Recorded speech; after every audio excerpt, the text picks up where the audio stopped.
الحمدللہ رب العالمین والعاقبۃ للمتقین والصلاۃ والسلام علی سید الانبیاء والمرسلین وعلی آلہ وصحبہ اجمعین ومن تبعہم بإحسان الی یوم الدین۔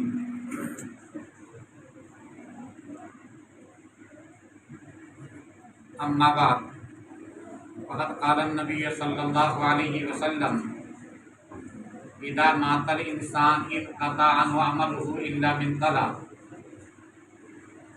الا من صدقۃ جاریہ او علم ينتفع به او ولد صالح يدعو له او كما قال النبی صلی اللہ علیہ وسلم۔ معزز مہمانان کرام اور عزیز طلبہ، وقت زیادہ ہونے کی وجہ سے بے چینی یہ فطری ہے، لیکن میں زیادہ وقت نہیں دوں گا۔ یہ بتا دوں کہ اس دنیا میں ہم بھیجے گئے ہیں، خود نہیں آئے۔ اس دنیا میں ہم بھیجے گئے ہیں، خود نہیں آئے، اور بھیجے بھی گئے ہیں تو ہمیشہ کے لیے نہیں، جہاں سے بھیجے گئے وہیں جانا ہے۔ جس نے اس گر کو پا لیا وہ کامیاب ہے، اور جو اسی کو اپنا دائمی مسکن سمجھ بیٹھا وہ ہمیشہ کے لیے ناکام ہے۔ اب اس مسکن میں واپس جانے کے لیے تیاری کا جو موقع دیا ہے، اس میں انسان اللہ تعالیٰ کی توفیق سے اپنے رب کی رضا اور رسول اللہ صلی اللہ علیہ وسلم کے سنت کے مطابق تیاری کرتا ہے۔ لیکن یہ مدت جب ختم ہو جاتی ہے تو تیاری کا سلسلہ بھی بند ہو جاتا ہے۔ اللہ کے نبی صلی اللہ علیہ وسلم فرماتے ہیں کہ اگر تم چاہتے ہو کہ اپنی یہ تیاری کی مدت بڑھا لو، اپنی اس تیاری کی مدت کو دراز کر لو، اپنے مرنے کے بعد بھی اپنے عمل کا سلسلہ جاری رکھو، تو تین چیزیں ہیں، یہ تین چیزیں کرو، تم مر جاؤ گے، تم مٹی ہو جاؤ گے، لیکن تمہارے نام اعمال میں تمہارے عمل لکھے جاتے رہیں گے، ثواب کا سلسلہ جاری رہے گا۔ وہ تین عمل جو ہے، ایک کا تعلق تو مالیات سے ہے، اور ایک کا تعلق علمیات سے ہے، اور ایک کا تعلق تربیت سے۔ آپ نے فرمایا کہ صدقہ جاریہ، ایسا کام کر جاؤ کہ تم مرو لیکن تمہارا وہ کام قائم رہے، باقی رہے۔ صدقہ جاریہ، ایسا کام کر جاؤ کہ تم مر جاؤ لیکن وہ کام بند نہ ہو، ختم نہ ہو، وہ سلسلہ چلتا رہے۔ اس کی بہت ساری شکلیں ہیں، حدیث شریف کے اندر جو ہے اس میں سب سے پہلا لفظ آیا ہے مصحفاً ورثہ، قرآن جس کو وہ وارث بنائے اپنی بعد آنے والی نسل کو۔ یہ قرآن جب تک اس کی نسل میں رہے گا تب تک اس کے نام اعمال میں اس کے ثواب لکھے جاتے رہیں گے۔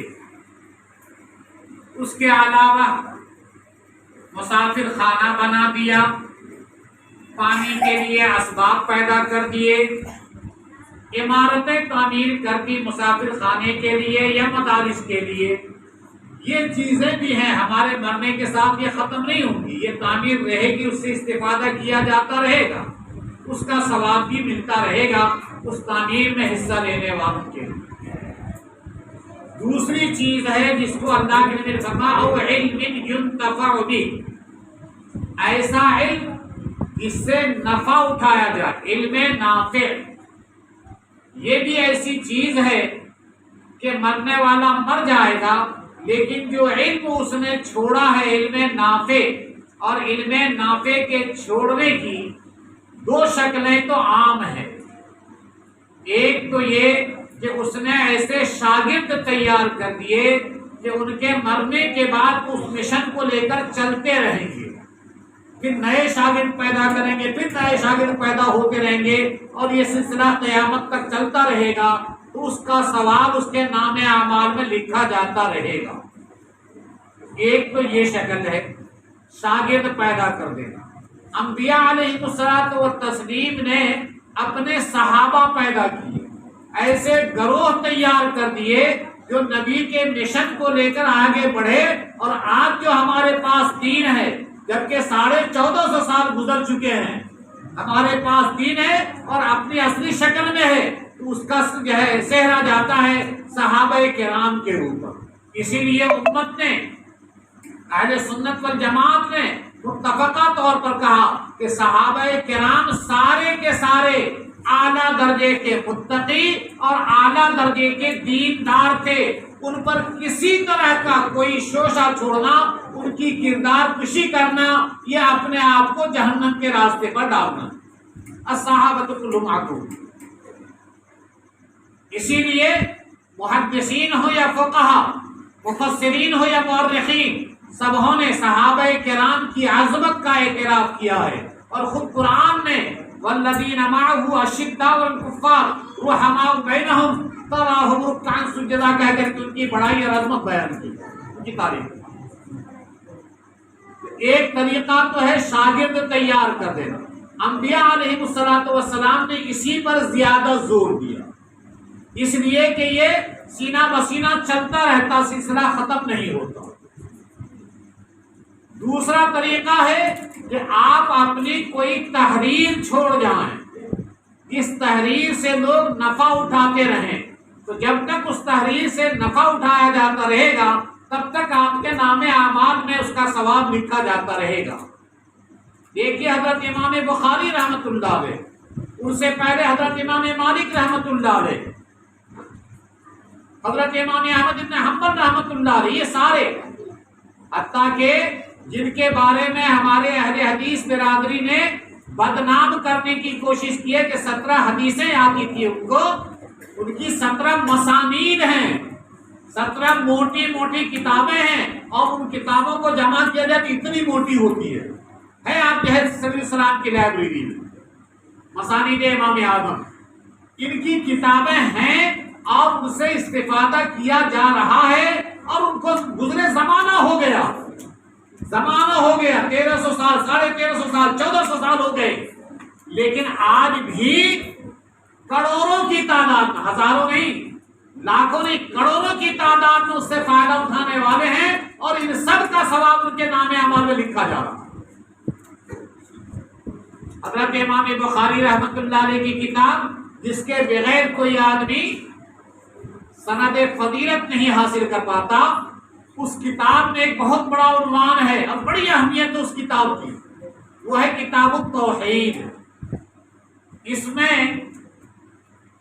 جو باطل فرقے ہیں، ان باطل فرقوں کی تردید کی گئی قرآن کی آیتوں کے ذریعے سے اور نبی اکرم صلی اللہ علیہ وسلم کے فرمودات کے ذریعے سے۔ یہ کتاب جو آج آپ دیکھ رہے ہیں، خالق کائنات، اس کے 2 پہلو ہو سکتے تھے۔ ایک تو یہ ہے کہ خالق کائنات کی معرفت بتائی جائے، عرفان، معرفت، کہ وہ کون ہے، کیا ہے، اللہ کی معرفت، یہ سب سے درجہ کمال ہے۔ دوسرا یہ ہے کہ اللہ تعالیٰ کی ذات کے باب میں جو مختلف فرقوں نے، جماعتوں نے یا گروہوں نے طرح طرح کے شبہات پیدا کیے ہیں، ان شبہات کا دفاع کیا جائے۔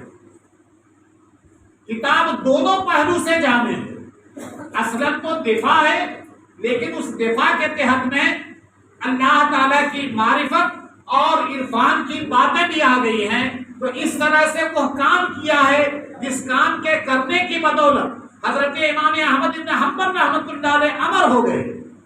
حضرت الاستاذ مولانا مفتی سعید احمد صاحب پالنپوری فرمایا کرتے تھے کہ اصلاً وہ محدث ہیں، فقیہ نہیں ہیں، لیکن انہوں نے خلق قرآن کے مسئلے میں جو قربانی دی، اللہ تعالیٰ نے اس قربانی کے عوض میں ان کو فقاہت کی لائن میں بھی ٹھہرا دیا، اور وہ ایک مستقل فقیہ بنے اور بڑے فقیہ مانے جاتے ہیں، ائمہ اربعہ میں شمار کیے جاتے ہیں۔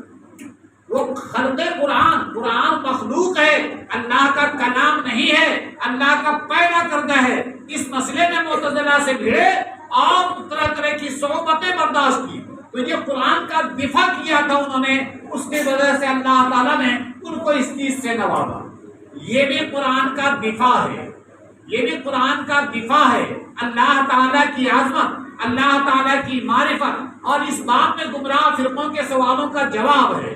اللہ تعالیٰ سے ہمیں امید ہے کہ جو کام اللہ تعالیٰ نے حضرت قاری صاحب دامت برکاتہم سے لیا ہے، تو اللہ تعالیٰ ان کی اس خدمت کو قبول کرے اور وہی مقام عطا کرے جو خدمتوں کی بنیاد پر نہیں ملی، اللہ کی عنایتوں کی بنیاد پر ملی۔ اور سب سے بڑی بات یہ ہے کہ آپ ان کی زندگی کو دیکھ لیجئے، ان کے رہن سہن کو دیکھ لیجئے، ان کے لباس اور حلیے کو دیکھ لیجئے، آپ کو کہیں سے کوئی تصنع نظر نہیں آئے گا، بالکل سادگی جو اسلام کی تعلیم ہے۔ حضرت قاسم نانوتوی رحمۃ اللہ علیہ جب میلے خدا شناسی میں گئے تھے تو لوگ پہچانے نہیں کہ کون ہے بڈھا، یہ پہنے ہوئے ہیں لنگی اور پائجامے کو لکڑی پر ٹانگے ہوئے ہیں، سکھاتے ہوئے جا رہے ہیں۔ یہ سادگی تھی، اللہ تعالیٰ نے یہ عظمت دی کہ اس کی بنیاد پر آج بھی دارالعلوم دیوبند کے فضلاء دنیا کے تمام خطوں میں پھیلے ہوئے ہیں۔ یہ سادگی کی بنیاد پر اللہ نے مقبولیت عطا کی۔ ہم بڑے متاثر ہیں اس سے کہ اللہ تعالیٰ نے تمام خوبیاں دی ہیں، لیکن اس کے باوجود سادگی ایسی، جو چاہے جہاں چاہے کھڑے ہو کر کے بات کر لو، ہر سمے بات کرنی ہے اور بغیر کسی کبھی غصہ نہیں، کبھی جھنجھلاہٹ نہیں، جو چاہیے بات کر لیجیے۔ اللہ تعالیٰ نے یہ سادگی دی ہے، بہت بڑی نعمت ہے یہ۔ اسلام کی تعلیم ہی سادگی کی ہے، تصنع کی نہیں ہے۔ لیکن کیا کیجیے کہ زمانے کے حالات کے ساتھ چلنا پڑتا ہے۔ اللہ کے نبی صلی اللہ علیہ وسلم پر جب مکہ والوں نے حملہ کیا تو آپ نے سلمان فارسی رضی اللہ تعالیٰ عنہ کے مشورے سے خندق کھدوائی، اور وہ بھی اس چیز کا کوئی تصور بھی نہیں تھا، لیکن آپ نے اس کو اپنایا۔ کیوں؟ دفاع ہے، دفاع میں ہم محدود نہیں رہیں گے اپنی چیز جگہ پر۔ آپ کہیں گے تصنع نہیں ہے، سادگیت، یہ کیا ہے؟ ہاں، یہ زمانے کے طریق ہیں۔ آج زمانے میں کسی چیز کو پیش کرنے کا یہ ڈھنگ ہے، اگر اس طریقے کو نہیں اپنائیں گے تو پھر وہ چیزیں محدود ہو جائیں گی، وہیں تک محدود ہو کر کے رہ جائیں گی۔ اس بنیاد پر یہ چیزیں اپنانی پڑی ہیں۔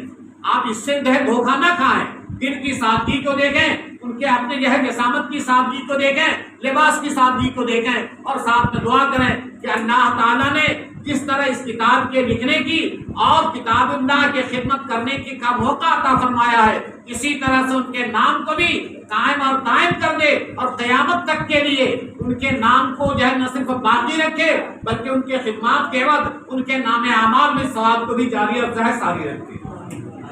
وقت بہت زیادہ ہو گیا، طلبہ میں بے چینی بھی ہے اور باتیں بہت ساری آ چکی ہیں۔ میں سمجھتا ہوں کہ میں اسی پر اس بات کو ختم کر دوں، اور شاید پروگرام بھی اسی پر ختم ہے۔ تو جیسا کہ میں دن میں بھی کیا تھا کہ ہم میں بڑے ہیں وہ اللہ، ہم ان کی تعریف نہیں کر سکتے، ہم ان کے خوشہ چینوں میں ہیں، ہم ان کی چیزوں سے فیض پانے والوں میں ہیں۔ ہم درخواست کرتے ہیں کہ اس مجلس کے اختتام دعا کے ذریعے سے ہو، اور حضرت ہی کی دعا پر مجلس کا اختتام ہو۔ ہم حضرت سے درخواست کرتے ہیں اور دعا کرتے ہیں کہ اللہ تعالیٰ ہم جو یہاں جمع ہوئے، اس جمع ہونے کو قبول کر لے۔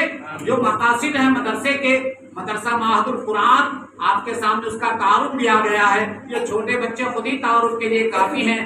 آپ جہاں بیٹھے ہیں کہ تھوڑی سی مدت کے اندر اللہ تعالیٰ نے یہ عنایت فرمائی کہ اس کی جگہ اپنی ہو گئی، مدرسے کی بلڈنگ بھی ہو گئی، لیکن بلڈنگ اگرچہ ابھی البستاس کی ہے، ابھی اللہ توفیق دے گا، بڑی بھی ہو جائے گی، پختہ بھی ہو جائے گی، چھت والی بھی ہو جائے گی۔ اللہ تعالیٰ آہستہ آہستہ ترقی دے گا، اس کے لیے بھی دعا کریں۔ اور جو مدرسے کے حاسدین ہیں، بدخواہ ہیں، دعا کریں کہ اللہ تعالیٰ ان کی حسد سے، ان کی بدخواہی سے مدرسے کے انتظامیہ کی، طلبہ کی، اساتذہ کی اور معاونین کی مکمل طور پر حفاظت فرمائے، اور مدرسے کو بھی دن دگنی رات چوگنی ترقی عطا فرمائے۔